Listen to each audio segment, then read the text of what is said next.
Então, boa noite, pessoal. Vamos lá dar início a mais um encontro, né, da disciplina de Administração de Materiais e Patrimoniais. Curso, né, de Administração Pública da UAB, do IFAL. No nosso, acredito que, terceiro encontro, né? Vamos falar um pouco do assunto da unidade 3, né? A gente está dividindo esses trabalhos, desses conteúdos em alguns momentos. E aí vamos para mais um encontro dessa nossa disciplina. Como eu estava conversando aqui com o pessoal que estava antes, esse tópico, né, esse capítulo, já que está usando os capítulos daquele livro básico, ele é um capítulo que tem muito cálculo. Né? Então, da mesma forma que com vocês eu tentei separar esses encontros, né, e o trabalho e o debate do conteúdo em vários encontros, esse capítulo especificamente, eu vou até mais ou menos a metade dele, agora com vocês, e vou gravar um vídeo, não vai ser ao vivo, tá? Porque a gente também não teria outro espaço, né? Amanhã é feriado, esse final de semana é o final de semana da eleição, então não teria mais tanto espaço. A gente ainda tem um encontro na semana que vem, mas ainda tem outro capítulo para trabalhar. Então eu vou gravar uma parte, vou trabalhar aqui com vocês uma parte hoje, vou gravar um vídeo falando dessa outra parte e coloco tudo lá na plataforma. Uma informação importante, tá, gente? Para os que estão aqui já, como vai ficar gravado, né? Acredito que o pessoal vai dar uma olhada depois, mas eu posso até colocar isso e peço que vocês reforcem isso no grupo de vocês. Com relação à prova presencial, o que vai cair na prova? O que a gente falar até este momento. Tudo que a gente conversar até este encontro vai cair na prova. Daqui para frente, né, a partir de tipo, vou postar outro vídeo, vai cair? Não, não vai cair. Encontro, vai cair? Não, não vai cair. Liberar, no caso, a unidade 4. Vai cair alguma coisa na unidade 4? Não, não vai cair nada na unidade 4, tá? Então, só para ficar claro para vocês, o assunto da prova presencial, já me antecipando, né, porque a prova é na outra semana, mas vai ser tudo que a gente viu até este encontro aqui do dia 27 do 10. Ok? Então, a gente viu lá aspectos iniciais, né, conceituais. Na unidade 1 foi mais aquela questão dos debates, conceitos iniciais.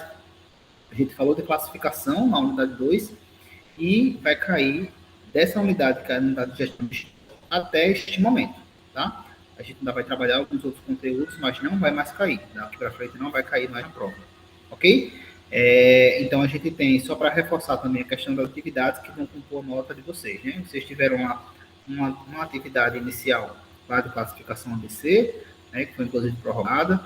Teve uma primeira atividade que eu falei para vocês que valeu só um ponto extra, né, que vai somar a prova presencial. Tem uma atividade vigente e tem uma atividade também que ela vai ficar até com um prazo um pouco maior, estendido para vocês, até basicamente o final da semana que vem, apesar de ser semana da prova, mas ela vai ficar um prazo bem maior, né, do que o prazo normal, por isso que ela vai chegar tão perto da prova, é mais para ajudar mesmo. E essas três atividades são as atividades que vão compor a nota da AB1. Tá? Então, a AB1, que a gente chama de AB1 de vocês, vai ser a classificação ABC, a atividade que está lá, aberta, que são os casos exitosos, e uma questão, eu não liberei ela ainda, porque eu queria primeiro falar do cálculo com vocês, que eu vou mostrar esse cálculo. Então, ela já está pronta, mas eu não liberei, não coloquei na plataforma, porque eu gostaria de falar primeiro do cálculo antes de liberar, porque senão ia ficar muita dúvida. Então, ela vai ser liberada hoje para vocês e vai ficar aberta até provavelmente sexta-feira da semana que vem, tá? Então, é um cálculo, na verdade, 3 cálculos, né? Bem simples, que a gente vai trabalhar, inclusive, na aula de hoje. Essas 3 atividades que vão compor a primeira nota, a segunda nota é a prova presencial, que vocês têm ainda a questão do ponto extra, tá? Então, só para consolidar com vocês essa questão das avaliações, dos trabalhos, como é que vai ficar, o que é que vai contar, o que é que não vai contar, o que é que vai cair, o que não vai cair. Mas tudo isso, tá? À medida do for passando aí o tempo, se vocês ficarem com dúvida, fiquem à vontade também para perguntar. No final, a gente conversa um pouquinho sobre a atividade que está aberta, né?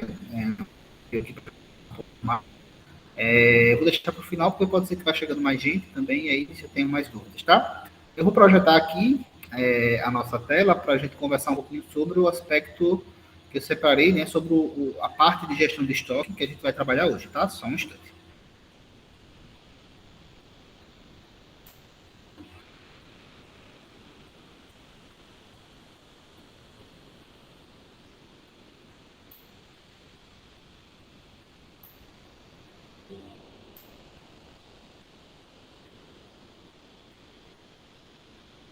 Então vamos lá, né? Vamos dar início aí à nossa terceira aula, né? Na verdade, da terceira unidade, vamos falar um pouquinho de gestão de estoques, né?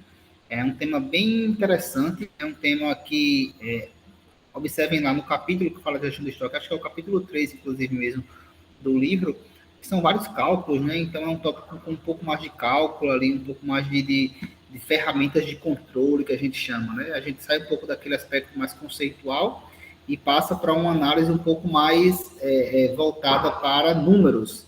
Então, o nosso objetivo é justamente trabalhar essa questão desses números, algumas ferramentas de controle. Por isso, tá? Por ser um capítulo que é predominantemente de cálculo, que eu falei para vocês que a gente vai trabalhar com base dividido, né? Então, eu vou ter esse momento ao vivo com vocês e vou gravar um outro vídeo para falar a segunda parte, visto que não vai cair na prova essa segunda parte, é só para a gente trabalhar um pouquinho. Tá? Então, só para começar com uma pergunta aqui, né, que eu geralmente faço para vocês, e aí fiquem à vontade, dá para responder ou não, temos poucos por enquanto ainda aqui no ao vivo. Boa noite, pessoal que está chegando. O que é que vocês entendem por estoque? Né? A gente já vem falando um pouco sobre isso em outras disciplinas, né, nas outras aulas, mas queria saber de vocês, o que é que vocês entendem, o que é que vocês já entendem como estoque, alguém tem algum conceito aí que queira compartilhar sobre o que é estoque?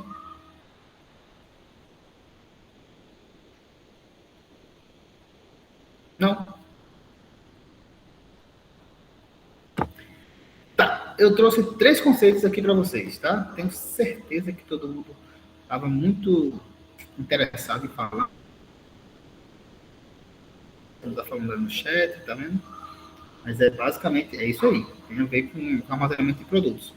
Ó, eu trouxe dois conceitos, na verdade três, né? Mas vocês vão ver como eles são correlatos. Primeiro é acumulação, estoque.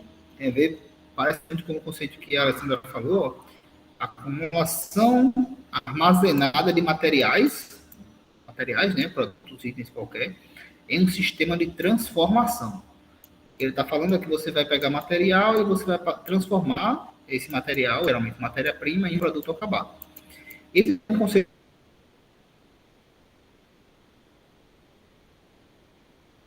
muito direcionado, né? Esse aqui é um autor muito conhecido, é um conceito muito direcionado para a área privada, né? Para a área, a gente não tem tantas empresas assim, que se enquadram esse perfil de fábrica, de manufatura. Então,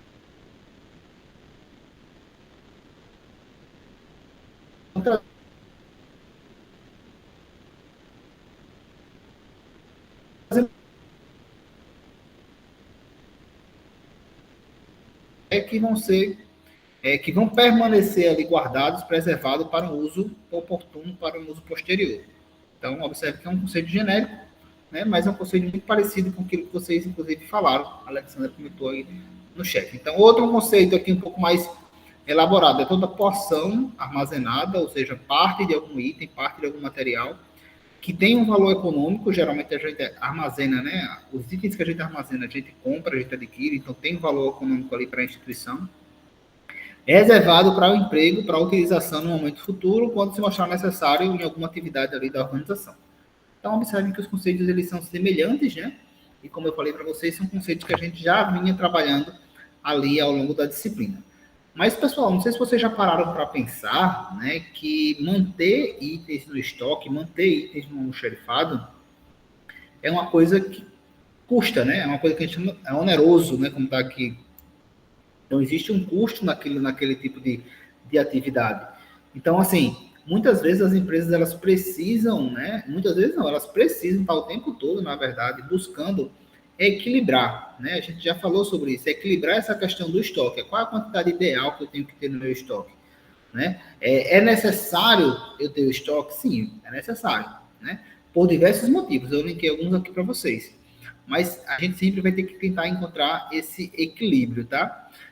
De uma maneira ideal, se a gente pensar numa situação ideal, hipotética, era não ter estoque, né? A gente manter ali basicamente sem estoque, ou manter o mínimo possível, mas isso é uma situação muito difícil, né, de se manter, porque principalmente quando a gente fala de administração pública, que a gente tem ali um processo de licitação, então é muito difícil você ter um fornecedor, né, executar uma compra, né, de algum item, esse item chegar no momento que você precisa, o fornecedor entregar, então é praticamente impossível a gente não ter estoque, né?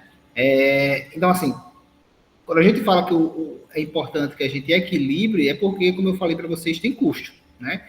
Eu coloquei até alguns exemplos aqui, ó, custo para físico, aluguel, seguro, estoque, custo com relação a roubos, a furtos, tá? Então, o ideal é que a gente mantivesse ali, tivesse um fornecedor bem alinhado, né?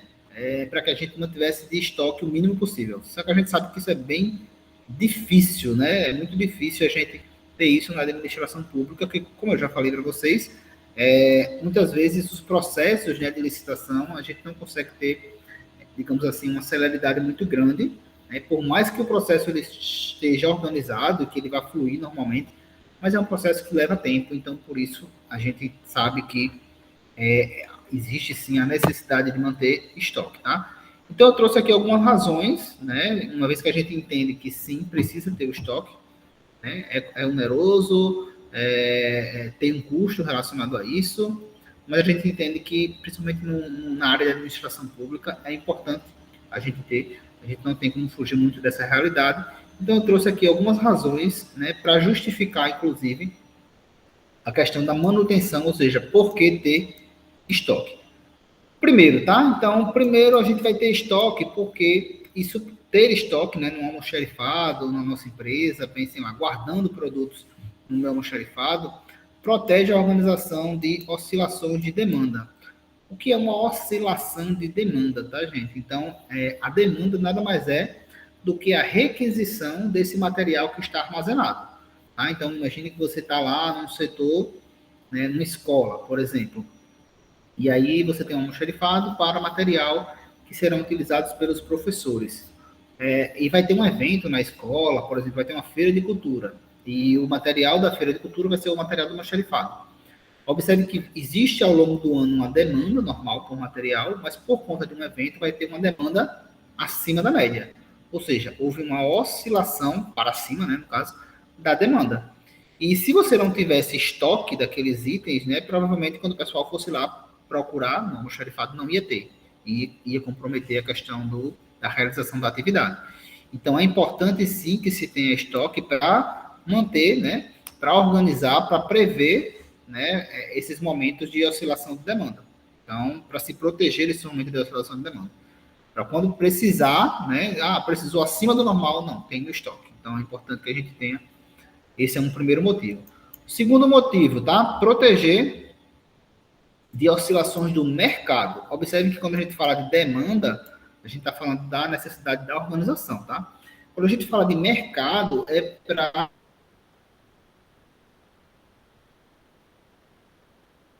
se proteger, por exemplo, de situações como... lembra lá que teve aquela Gatos Caminhoneiros, né? Então, imagina mais uma vez a escola. Vários segmentos, eles ficaram desabastecidos, né? Então, muitos produtos, a gente sabe que a movimentação de produtos mais diversos no Brasil, ela é predominantemente por estradas, por caminhões, né? E uma vez que aquele segmento, aquela operação parou muita coisa. Então, isso foi uma variação, uma oscilação, uma situação externa do mercado.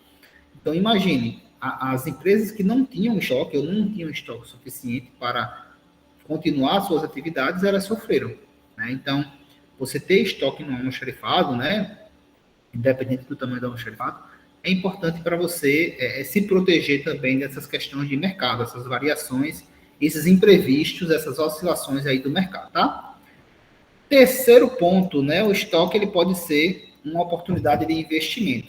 Mais uma vez, isso aqui é muito mais comum na iniciativa privada, tá? Pode acontecer no público? Pode. Em que situação? Né? Imagine que você comprou um determinado item para a sua instituição, no processo de licitação, qualquer desse, pode ser até numa dispensa. E esse é um produto que futuramente vai ficar muito mais caro, né? Esse é um item que vai ficar muito mais caro, né? Então faz sentido você adquirir, digamos assim, esse item pensando num crescimento, digamos assim, desse valor e que talvez esse valor pode ser utilizado pela sua instituição para a prestação de algum serviço. Então isso se torna um investimento para a sua empresa, tá? Então essa também é uma das possibilidades. Outra questão é implicar, né, grandes estoques podem implicar em economia de escala. Como assim? Muitas vezes, pessoal, quando a gente vai comprar, né, a gente também percebe isso, inclusive, trazendo um pouco para a nossa realidade do dia a dia. Quando a gente vai comprar itens, né, numa maior quantidade, digamos assim, eu vou comprar no atacado e no varejo. É um exemplo do nosso dia a dia, tá? Vocês observam que quando vocês vão comprar em atacados, né, nesses atacadores da vida, vocês recebem ali alguns descontos nesse sentido. Então, uma outra possibilidade, né, de se manter estoque é para tentar aproveitar essa questão de economia quando você compra numa escala maior. Como é que isso pode ser utilizado na administração pública? Quando você vai juntar, né, a compra para vários departamentos ou para várias empresas em uma compra só, né, depois podendo aproveitar para realizar uma carona, como a gente chama, né, acho que vocês vão trabalhar isso na parte de administrativo. Então, essas são algumas das vantagens, né, algumas das razões para a gente manter essa questão do estoque. Aqui acho que ficou repetido, né? Mas a gente já trabalhou essa parte da demanda nesse ponto aqui. Ok?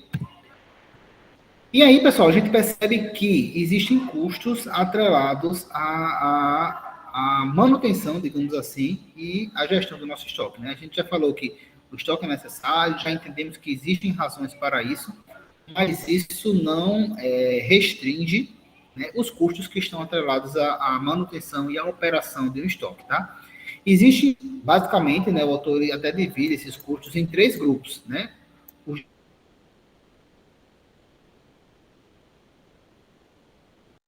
diretamente proporcionais ao nível de estoque, os inversamente, né, proporcionais e os custos que ainda é custo diretamente proporcional.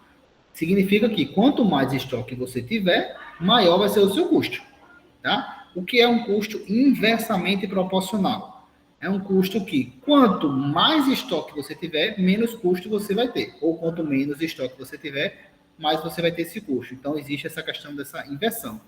E existem os custos que independem, que você vai ter que ter de qualquer jeito.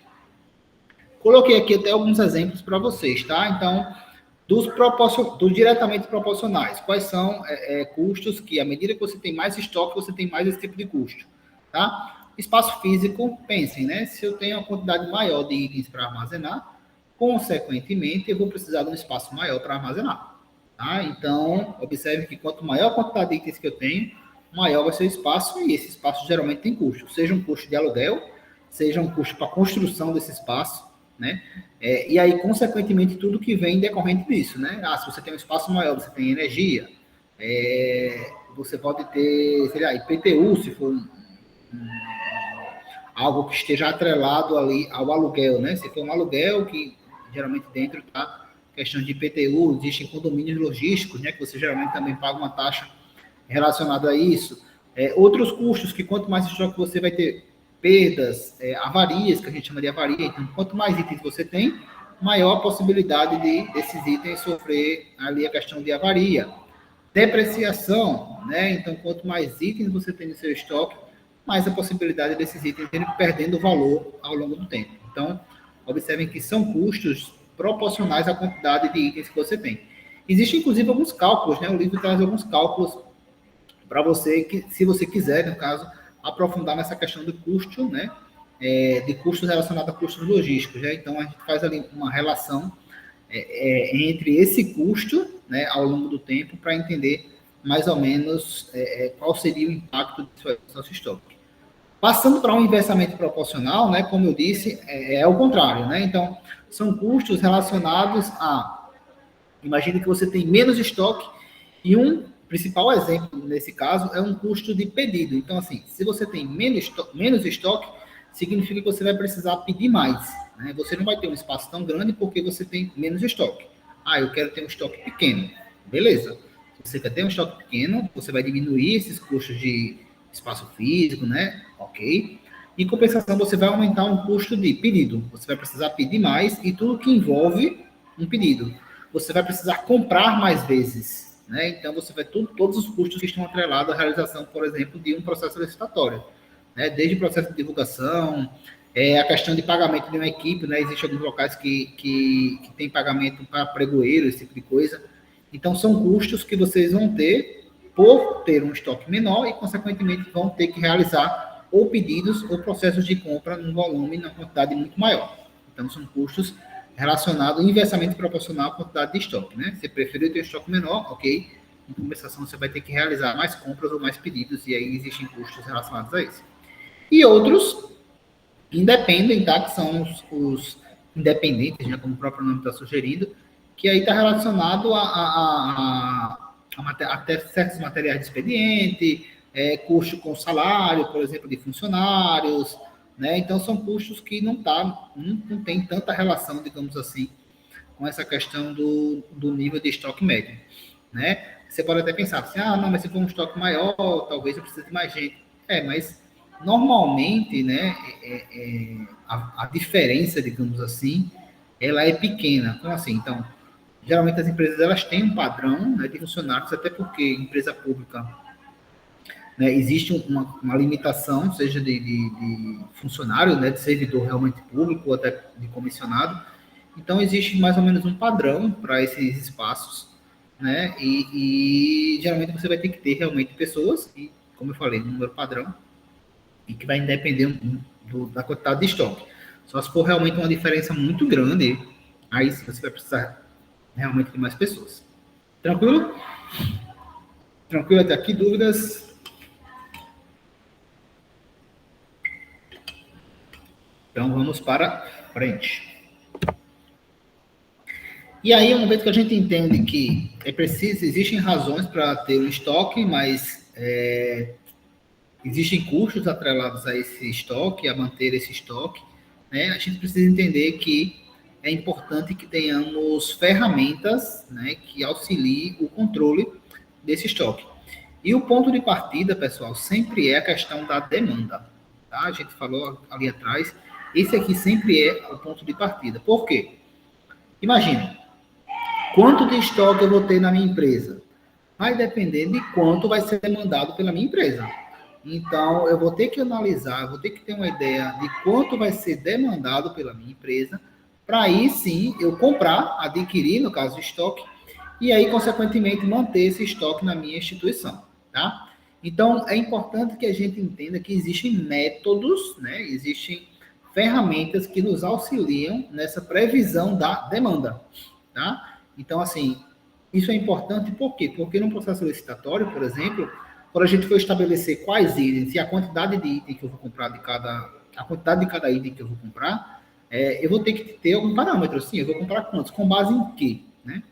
Esse com base em quê é justamente com base nesses métodos aqui de previsão que a gente vai mostrar alguns para vocês, tá? Então, a intenção aqui, né, é que a gente, como eu falei para vocês, adquira conhecimento suficiente para prever qual é a quantidade de demanda necessária para aquela instituição. Beleza? É importante que esses métodos eles sejam utilizados, né, que a gente não use tipo um achômetro, né, por exemplo. Por quê? Porque quando a gente compra de mais ou quando a gente compra de menos, a gente tem alguns custos, a gente já viu isso. Então, a gente pode aumentar o custo se comprar demais, custo de armazenagem, enfim. E a gente pode ter problemas se comprar de menos, né? Então, a gente pode ter um custo pela falta de estoque. E aí, imaginem, eu trabalho numa instituição, sei lá, numa universidade, faltou estoque, material de expediente ou material de laboratório, e aí para tudo, né? Então, você tem um custo nisso. Pesquisas que não podem, por exemplo, para e se perde tudo, e o custo, muitas vezes, a gente não consegue nem mensurar essas questões desses custos, desses impactos, tá? Uma coisa importante, tá, que a gente entender com relação à demanda. O autor ele traz aqui para a gente 3 tipos, de uma maneira geral, tá? Demanda. Existem produtos que a gente coloca ali e classifica como uma demanda ou um consumo constante, ou seja, não existe oscilação, né? O ano todo vai ser consumida aquela quantidade, não existe nada ao longo do ano que vai fazer com que esse produto ele seja vendido mais, né? Ele seja consumido mais ou consumido menos. Tá? Então, não existe isso. Existe o consumo sazonal. Vocês estão me ouvindo bem? Tem um pessoal aqui fora está falando, não sei se está incomodando. Tá dando para ouvir tranquilo? Tá tranquilo? Sim. Pronto. Existe o consumo sazonal, ou seja, tem um exemplo aqui, ó, que não tem nada a ver com a administração pública, né, mas só para vocês entenderem, sorvete no verão. né? Roupa de praia no verão. Então, observem que são demandas que em alguns momentos do ano elas vão ter picos, né? As pessoas vão pedir mais do que outras. Ah, falei para vocês agora, a questão de escola, né? Eventos em escola, momentos de feira de cultura, de jogos internos. Então vai existir ali uma oscilação, uma demanda maior nesses momentos, tá?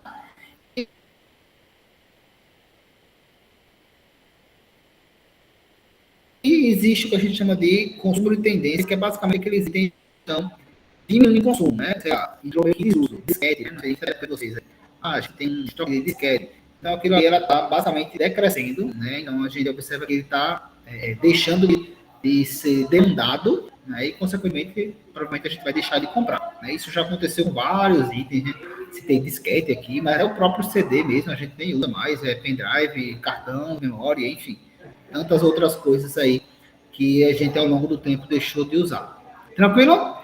Então, uma vez que a gente entende que existem tipos diferentes de demanda, né, e que entende que o ponto de partida é sempre a análise da demanda, vamos trabalhar aqui alguns métodos que a gente chama para justamente prever a demanda. E é até aqui que a gente vai trabalhar, tá?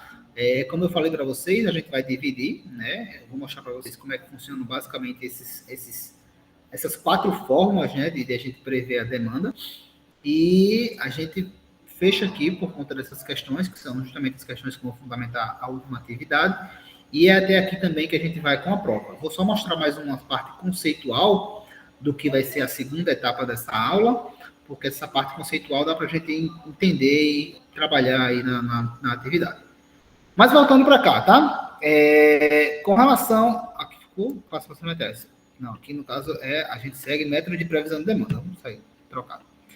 Então, o primeiro método, pessoal, a gente chama de método do último período, tá? Então, o que é o método do último período? Nada mais é do que você analisar o período anterior, e esse período que eu estou chamando pode ser o mês anterior, pode ser o ano anterior, pode ser o bimestre anterior, o trimestre anterior, tanto faz, tá?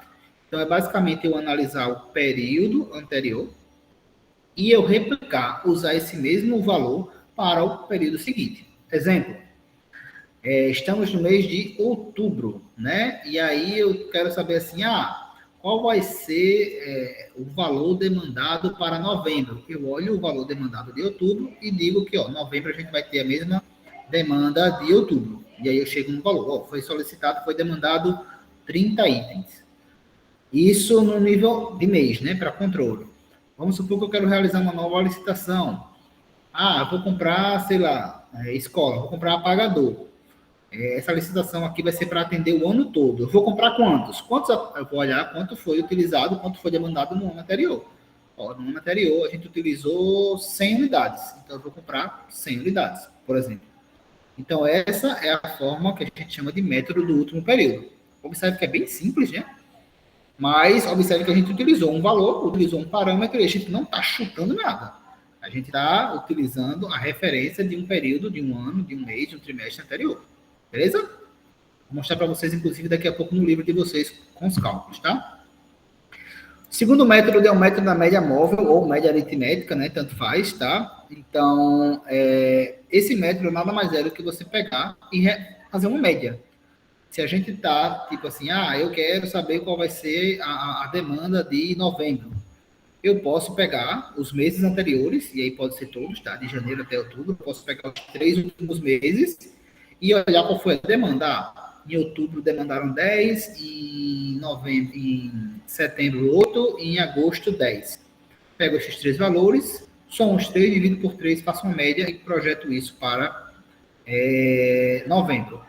Isso pensando em mês, né? Pensando em ano, vou fazer uma nova licitação. Quanto é que vai ser?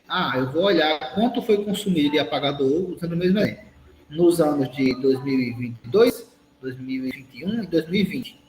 E faço uma média de quanto foi demandado desses 3 itens. E esse valor de média é justamente o valor que eu vou colocar lá para a minha nova compra e para adquirir na próxima licitação. Então, esse aí seria o da média aritmética ou da média móvel. Existe também o da média ponderada, pessoal. Então, assim, o que seria o da média ponderada, tá? O da média ponderada nada mais é quando a gente atribui alguns pesos. Eu vou mostrar aqui para vocês.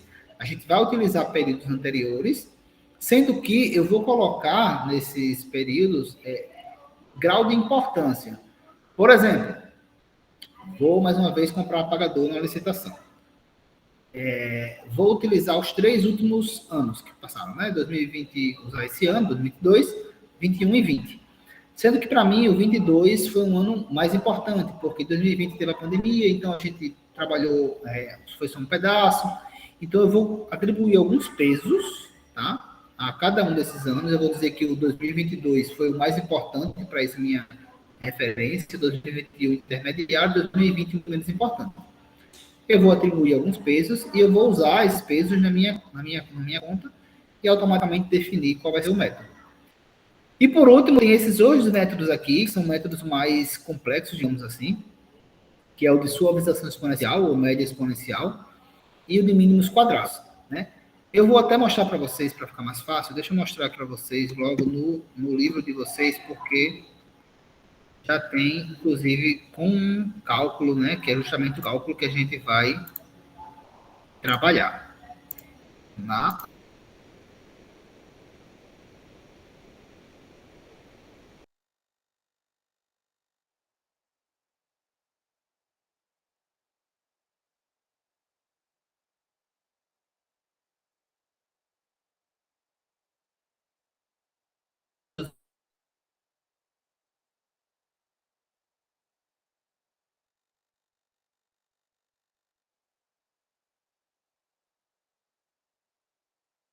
né, tem 6 meses aqui.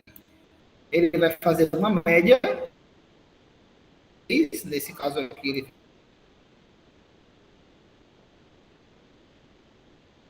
fez uma média com 5. Professor, tá Oi, travando o áudio, a gente perdeu uma parte.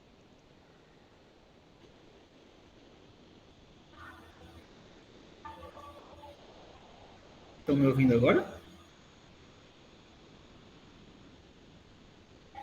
Sim? Sim, Não? mas a primeira explicação do quadro a gente perdeu, não saiu não o áudio. Tá, deixa eu apagar aqui.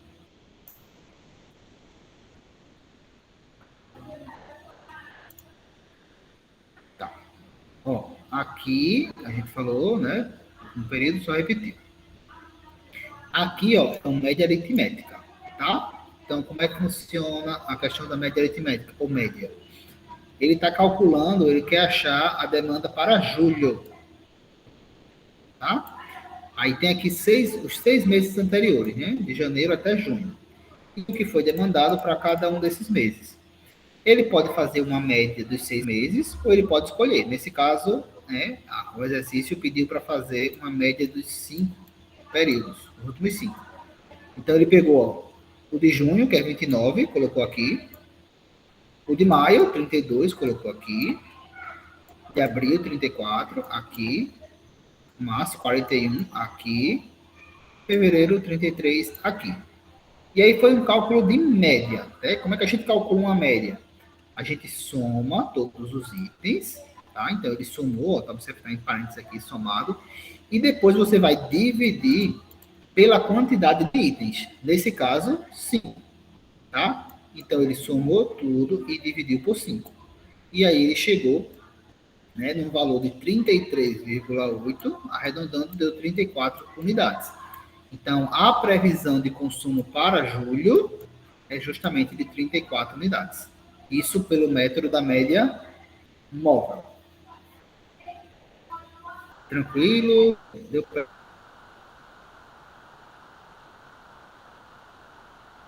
entender?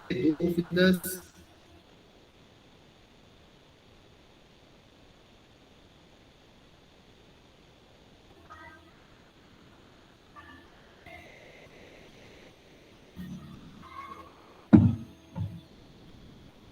Tranquilo? Tranquilo? Então, Tranquilo, professor. abre. Me avisem aí, porque como teve a travada, né? Eu vou ficar perguntando só porque pode ser que trave e aí vocês não entendam, tá? Então, segundo método, ok, né? Primeiro foi o último período, segundo, média aritmética. O terceiro, como eu falei para vocês, é o da ponderada. E aí, o que é que acontece, tá? Eu vou ter, digamos assim, né, os mesmos dados Deixa eu apagar aqui. Vamos supor que eu tenho esses mesmos dados aqui dessa tabela. Aqui, tá?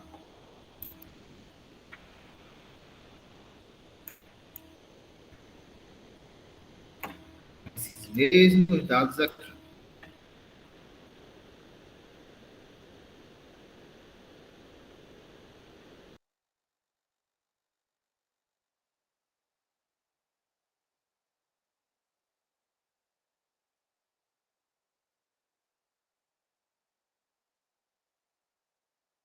A idade dos alunos da sala. Né? Então, quando eu vou pegar, vamos supor que todo mundo na sala tem 15 anos e tem uma pessoa na sala com 60 anos. Automaticamente, essa pessoa com 60 anos vai fazer com que a média, ela só é uma, mas vai fazer com que a média da idade da turma ela suba. Então, observe que esse método daqui, ó, ele considera tanto um período lá de fevereiro, que aconteceu em fevereiro, o que aconteceu em junho, com o mesmo mês. Né? 2022, 2021,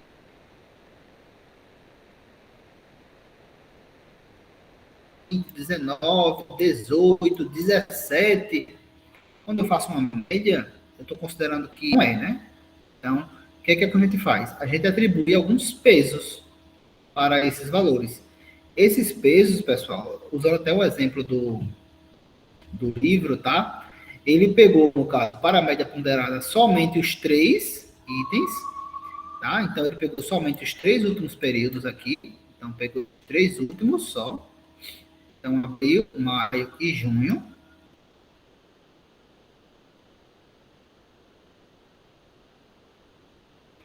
E aí, além disso, ele disse, ó, eu vou pegar somente os 3 períodos, e o período mais importante para mim é junho, o segundo mais importante para mim é maio, e o terceiro, abril. Como é que eu vou colocar isso numa conta? Eu vou atribuir o que eu estou chamando de peso. Esses pesos, observe que a gente coloca peso, né? Existem algumas formas, tá, de colocar esse peso. Vou usar o exemplo do autor. Como é que ele fez? O peso, ele vai ser frações de 1. Ou seja, vamos pegar número 1, e dividir, nesse caso, em 3 partes. E colocar, né? Nesse caso, ele dividiu 0,5, 0,3 e 0,2.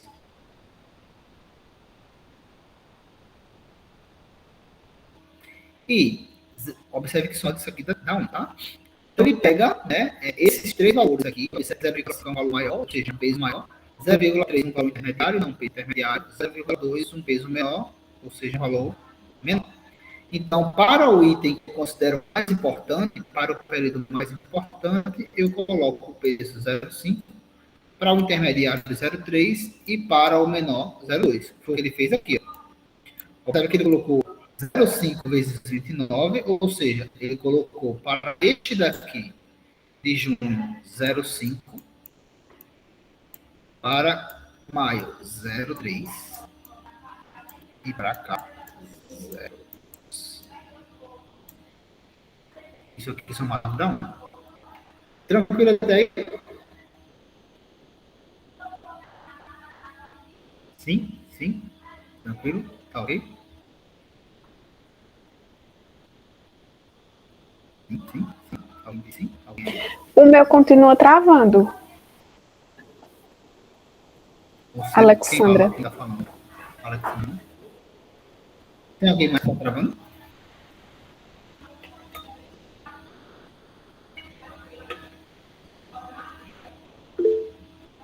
Levantou, não pode falar.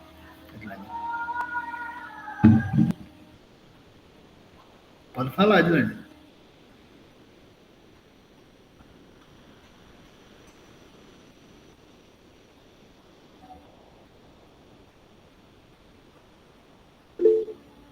O meu também está travando. Eu acho que é a internet. Acho que é a internet daqui. Eu acho que é a internet. Vocês estão me ouvindo agora bem? Eu tô ouvindo normal, mas o que trava às vezes é a tela. Ah, entendi. Eu vou fazer o seguinte, eu vou continuar, né? Porque não são muitos, tá? Cálculos que a gente vai mostrar. Mas aí, como eu vou gravar, eu vou fazer o seguinte, eu vou disponibilizar esse do jeito que está, né? Eu vou até olhar como é que ficou. Mas aí eu gravo outro, sem ser ao vivo, explicando de novo para ficar ok. É porque aqui, às vezes, realmente estou no campus, né? Às vezes a internet dá uma oscilada e aí realmente fica ruim, né? Porque é bem complicado. Pode ser assim? Pode sim. Pronto. Mas está dando para Tá, entender? tá sim.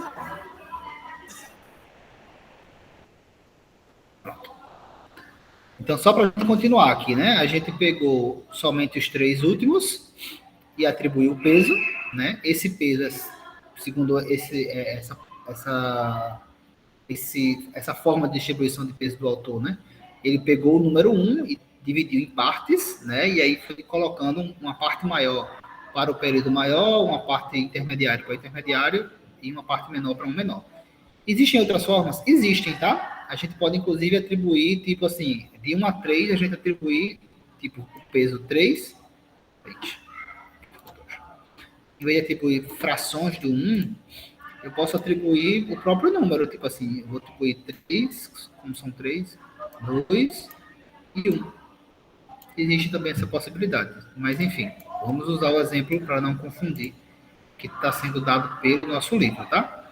Qual é o próximo passo? Eu vou multiplicar o meu dado que eu tenho dos meses pelo peso que eu atribuí. Então, vai ser 34 vezes 0,2, 32,03 vezes 29 vezes 0,5, que é justamente o que tem aqui. Ó.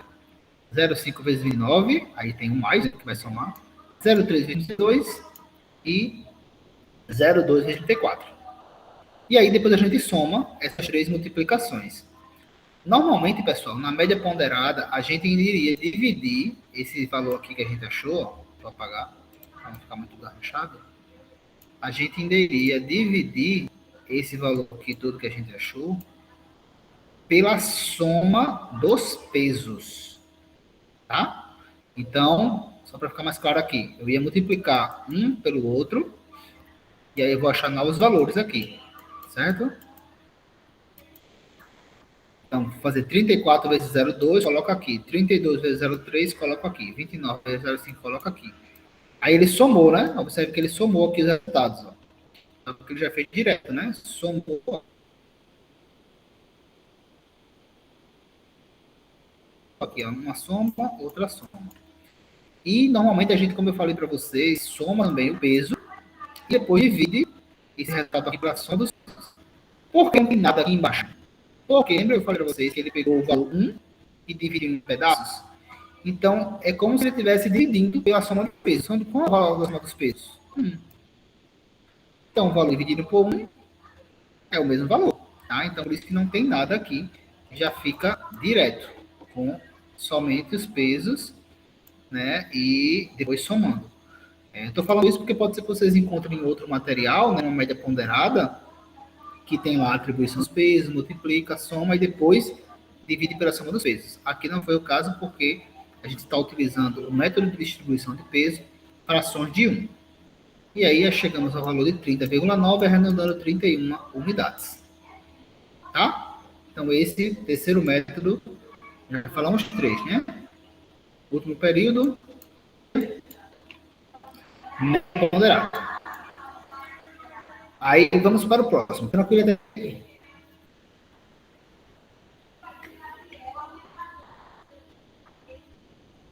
Tá. Esses 3 métodos, o que é que acontece? Eles são muito utilizados, eles são mais utilizados no dia para demandas constantes. Lembra que a gente falou de demandas constantes? Então, em realidades de demanda constante, a gente utilizaria mais esses valores e esses métodos, um desses métodos, porque a demanda ela é constante. Em compensação, quando existe variação de demanda, a gente precisa de um outro método que seria justamente a possibilidade de usar o exponencial ou o último método, né, que é um método mais complexo, inclusive, que é o do mínimos quadrados, tá? Que a gente traz aqui. Falando um pouco de suavização exponencial, tá? Como é que funciona esse método de suavização exponencial? Como eu disse, primeiramente a gente utiliza ele quando tem variações, tá? A gente vai utilizar como referência 3 itens. A demanda do último período, parece que até o outro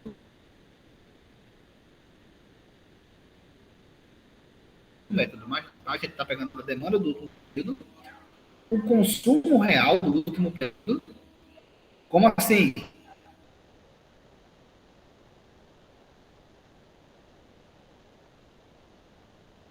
Estou querendo achar a demanda para novembro, mês 11.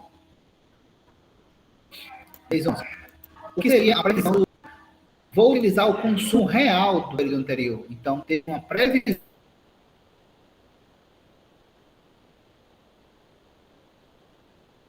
para outubro e depois teve um valor realmente real de outubro. Tudo isso para novembro. Então, eu vou pegar o que foi previsto para outubro, vou pegar o que realmente foi consumido em outubro e vou ter ali, mais uma vez, um coeficiente, a gente chama de coeficiente de ajuste, né? Da mesma forma que a gente utilizou pesos na média ponderada, aqui a gente vai utilizar esse coeficiente beta, que a gente está chamando de beta, como um fator para equilibrar, digamos assim, ou identificar ou perceber melhor essa questão da variação. Quem é que vai atribuir a nota desse coeficiente? Você, gestor, tá? Mais uma vez, o coeficiente, ó, ele vai de 0 até 1, e aí você, né, que vai ficar na responsabilidade de definir se vai ser mais próximo de 0 ou se vai ser mais próximo de 1. Como é que você vai fazer isso? Vamos chegar lá. Mais uma vez, vamos supor que tem os 3 períodos aqui, tá? Tem janeiro, tem fevereiro e tem março. E aí a gente quer trabalhar com a questão de suavização exponencial. A da suavização exponencial, pessoal, observe que tem uma fórmula, tá? Que é essa fórmula aqui, ó. A gente tem o nosso beta vezes o consumo real. Eu falei para vocês, a gente vai utilizar o consumo real que foi previsto e o beta. Então vai ser, opa, cadê? Aqui, o beta vezes o consumo real mais 1 menos o beta vezes a previsão que foi dada para o mês anterior, tá? Então, como a gente falou de outubro, né? É o beta que você vai atribuir vezes o consumo real de outubro mais 1 menos o beta vezes a previsão que foi feita para outubro. E aí, como eu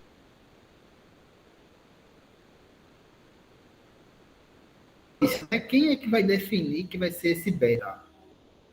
Basicamente, vocês, tá?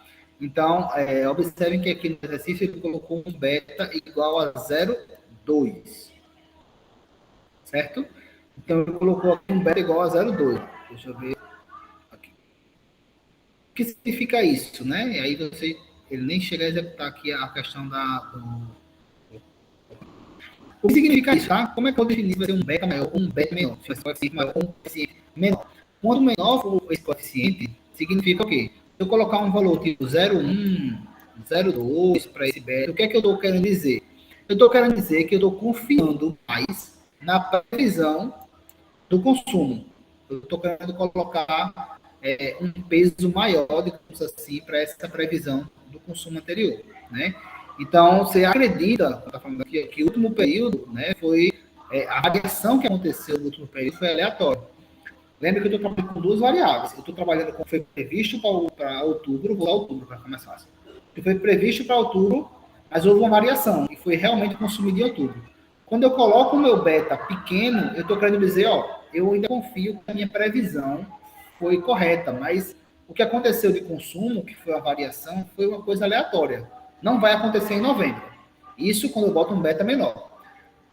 Contrário, estou percebendo que realmente o mercado está mudando, estou percebendo que... puxei mais para o mercado. Estou percebendo que as coisas, a demanda realmente para esse item está mudando, né? As coisas estão sendo mais demandadas pelas instituições, pelos setores, enfim. Estou acreditando que essa variação é que realmente vai ser um valor mais próximo da tendência para os próximos meses. Então, eu vou colocar um beta maior. Não vai ser um beta 0,2, vai ser um beta 0,8, vai ser um beta 0,9. E eu coloco aqui nessa fórmula para achar a minha previsão. Tranquilo? um pouco mais complexo, né? Porque a gente está falando com duas variáveis e ainda tem um coeficiente aí. Tranquilo, dúvidas? Tá.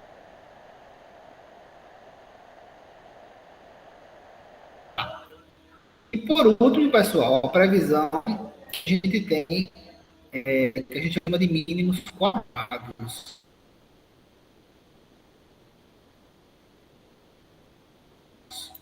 Essa daqui eu só vou citar para vocês que existe,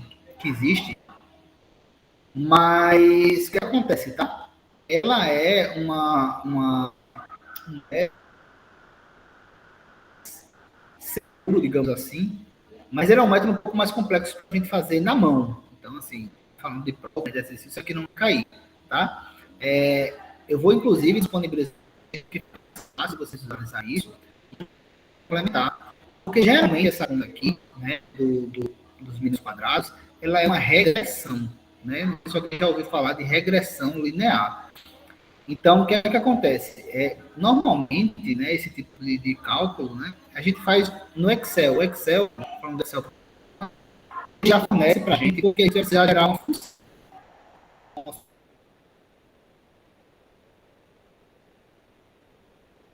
do Excel. A gente vai ter lá, tipo, o X, né, consequentemente, e aqui a gente só vai depois ficar de mundo. Eu quero a previsão do mês 7, do mês 8, e eu aqui substituo esse X e eu baixo a minha previsão. Mas, como eu disse, a gente normalmente não faz isso na mão, né? Então, então a gente vai trabalhar, vou colocar lá um exercício para vocês,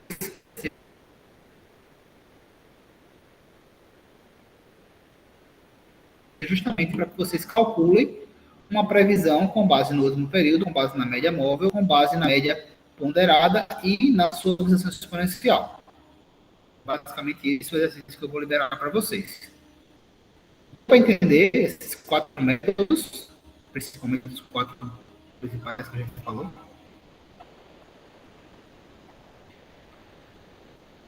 Sim? Não? Deu sim.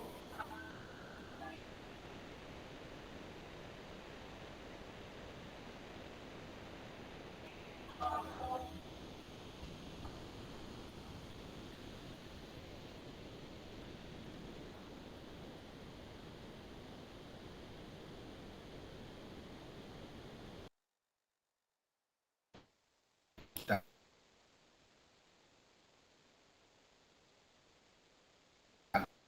Até acompanhando aqui pela outra tela, minha voz, para ficar bem claro aí, porque vai ter atividade, né? Você trabalhar a partir daqui. Eu queria mostrar para vocês, né, para fechar os conceitos que a gente vai trabalhar, tá? Então, trabalhar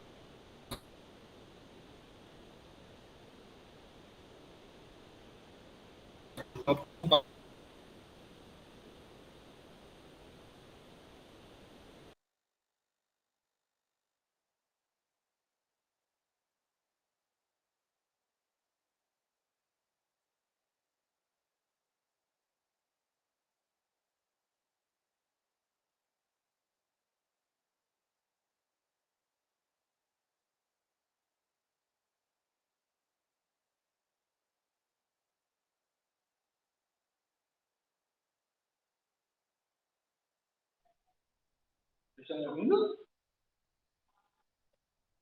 Sim.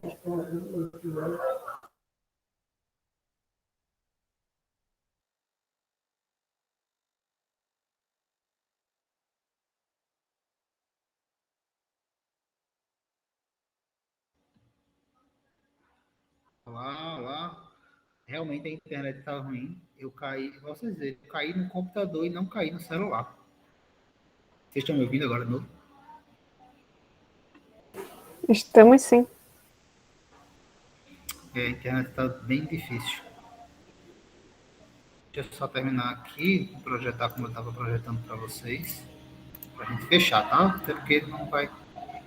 Ó, então, tempo de reposição, como eu falei, né? É o tempo, o intervalo entre o momento que vocês pedem até o momento que você recebe. Lote de compra é o valor que você compra, né, a quantidade que você vai comprar. O ponto de pedido é o momento ideal para realizar a compra ou o pedido, para que você não fique desabastecido. O estoque mínimo de segurança, né? Alguns autores, inclusive, separam o mínimo de segurança, mas, de uma maneira geral, é um valor adicional, é um valor extra que você tem no seu estoque para não sofrer com atrasos, esse tipo de coisa. Estoque máximo nada mais é do que a quantidade máxima que você vai ter no seu estoque, e ruptura é quando o estoque zero, tá? Então, se vocês deem uma olhadinha só nesses conceitos aqui, mas, mais uma vez, a título de prova, né, a gente vai até os métodos e mais essa tabelinha aqui da página 50, tá? Deixa eu voltar para lá.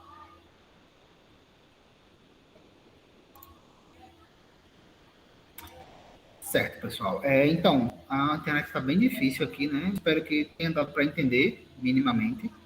Eu vou gravar um novo vídeo, tá? Para disponibilizar. Eu disponibilizar esse tipo hoje para vocês, pra caso alguém queira já dar uma olhada hoje ou rever.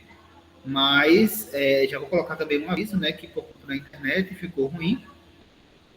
Já vou gravar um novo vídeo dessa primeira parte e vou gravar um novo vídeo, né? Que eu já ia gravar, da continuação dessa parte de estoque, tá?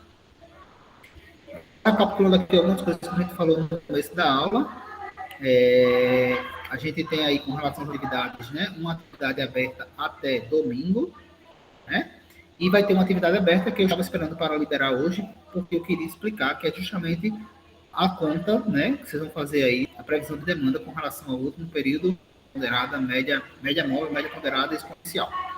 Tá? Então, basicamente, é uma conta simples. E tudo que a gente viu até hoje, até este encontro, é o que vai cair na prova presencial, que pode cair na prova presencial. Tá? Então, como eu falei para vocês, vou gravar um segundo vídeo para falar um pouco mais dessa parte de gestão de estoque. Ainda temos mais um encontro na semana que vem aí, presencial, um encontro síncrono, né, na semana que vem, para falar de um outro tópico, que é a gestão de patrimônio, mas esses tópicos não vão cair na prova, tá? Então, só recapitulando o que é que vai cair, tudo que a gente viu até esse encontro, né? Então, aquela parte de ABC, aquela parte de classificação e os métodos aqui de previsão de demanda, até o quadro aí, que a gente viu da página 50, falando dos tópicos que a gente vai trabalhar, né? Que é choque máximo, que é choque mínimo, ponto de pedido, é basicamente isso aí, tá? O que é que compõe a primeira nota? A atividade de classificação, essa atividade, né, dos casos exitosos que está aberta, e uma atividade que vai ficar aberta até o final, até o dia da prova, praticamente, vai ficar aberto para vocês, tá? Que vai ser justamente essa das previsões, tá? Da previsão de demanda. Então, isso vai ser a primeira nota. A prova presencial, a segunda nota, lembrando que vocês fizeram a primeira atividade lá atrás, que valeu ponto extra para a prova presencial. Com relação à atividade que está em vigor, tá? O pessoal pediu aqui que detalhasse um pouco mais essa questão da atividade que está aberta.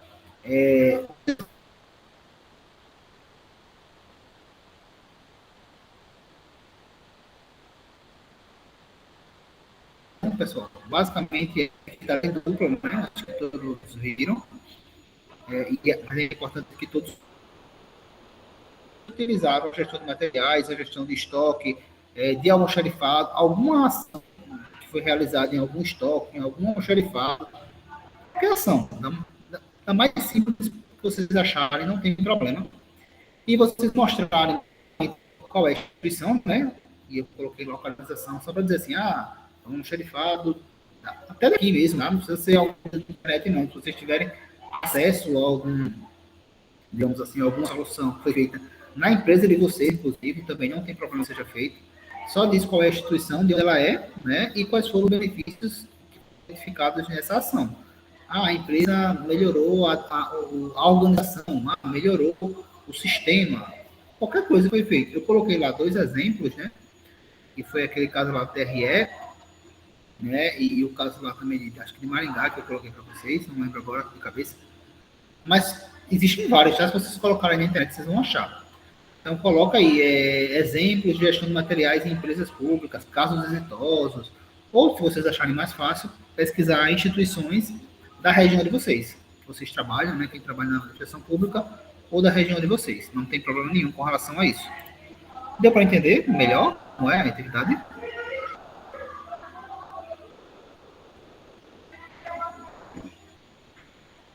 Sim?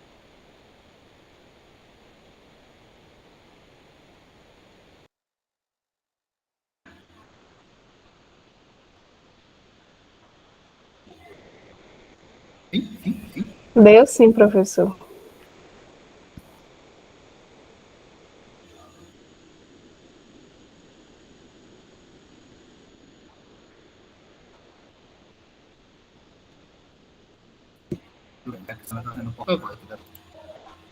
Então, era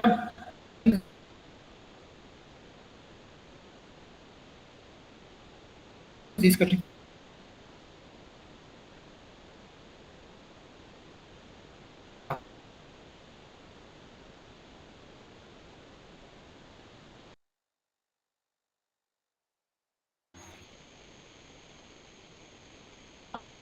Qualquer dúvida que vocês tiverem,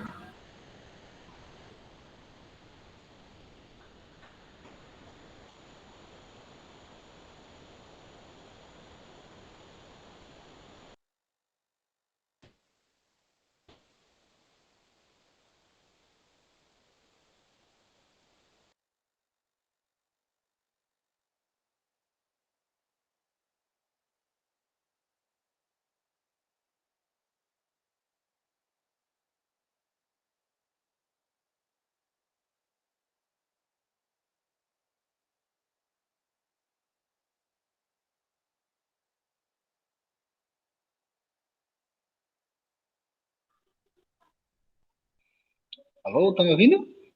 Agora Agora Caí de sim. novo aqui. Caí de novo aqui pelo computador. Só para a gente fechar, tá? Vou disponibilizar essa gravação. E vou também. Deixa eu fechar aqui o computador, que ele está querendo voltar. Mas vou disponibilizar a gravação, né? Vou fazer um novo vídeo, né? Para ficar mais claro a questão da explicação. Mas qualquer dúvida que vocês tiverem, tá? Ao longo dessa atividade. Tá travando. Qualquer dúvida que vocês tiverem ao longo dessa atividade, ou qualquer dúvida que vocês tiverem com relação a um outro ponto, ao longo dessa semana, fiquem à vontade para me perguntar, tá? Professor, prolongue mais um pouquinho. Qual delas? Aqui está aberta? Porque domingo tem eleição, eu vou trabalhar na eleição, aí fica corrido.